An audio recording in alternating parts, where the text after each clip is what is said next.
Now, I have a question for you. How many Easter sermons have you heard in your lifetime? And now, how many of them do you remember? The most memorable Easter sermon for me was actually preached on Good Friday.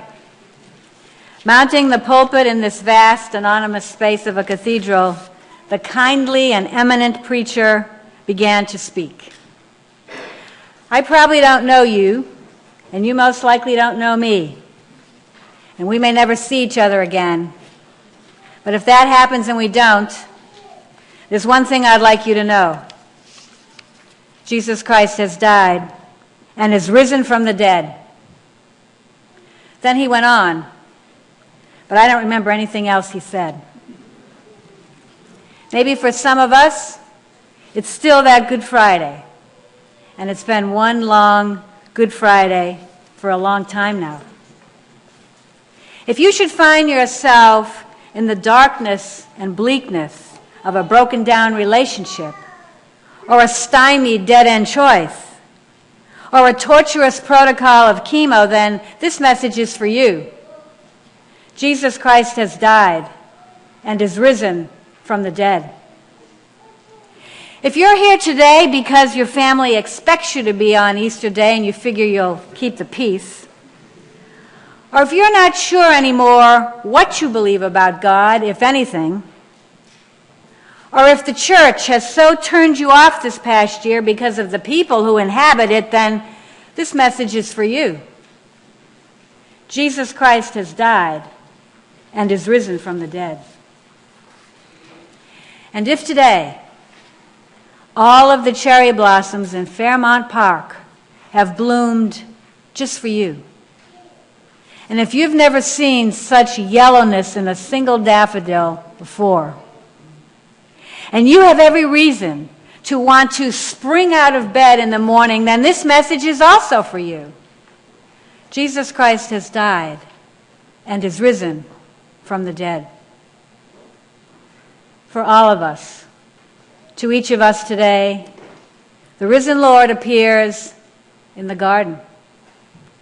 The garden, that penultimate biblical image of the bliss and happiness in this life that just seems to elude us.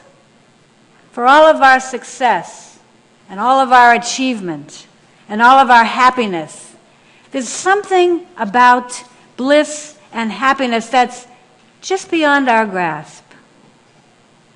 The garden, where we were meant to be in the beginning, but where sin and suffering and death intervened. It's no coincidence that tradition places Jesus' tomb, and John gives us the first appearances of his resurrection in a garden. There, as Jesus softly, gently calls out to Mary, Mary, he calls each of us by name.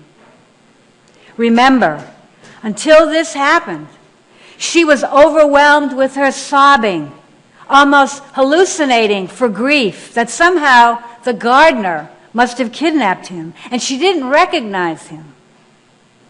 If you do nothing else today, take just a nanosecond to look into your life.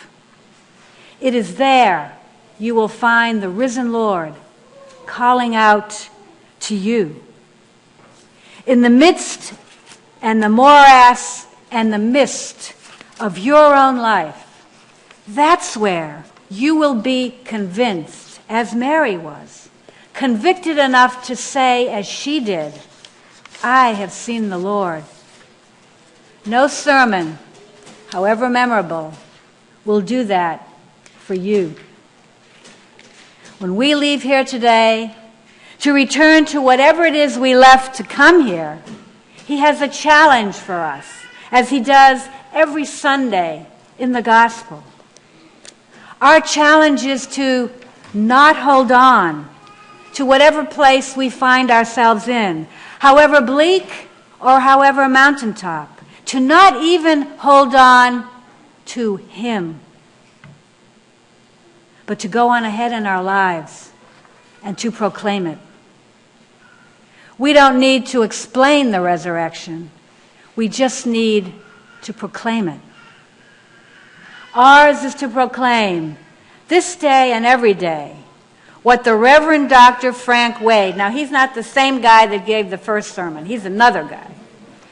What the Reverend Dr. Frank Wade calls the holy cow, what was that? Where did that come from? How did that happen? Experience of the living God.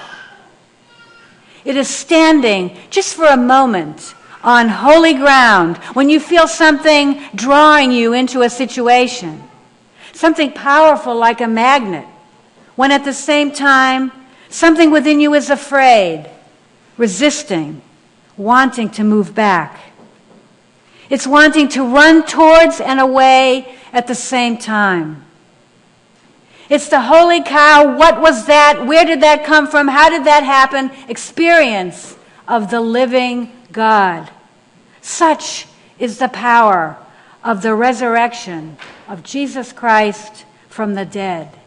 Not explainable, just proclaimable. Because the fact is, my friends, that's where you'll meet him, the living God, right smack in the middle of your own life. Right smack in the middle of life's brutality and its beauty, its honor and its horror, its entrances and exits. Right smack in the middle, he comes walking toward you. Hallelujah. Christ is risen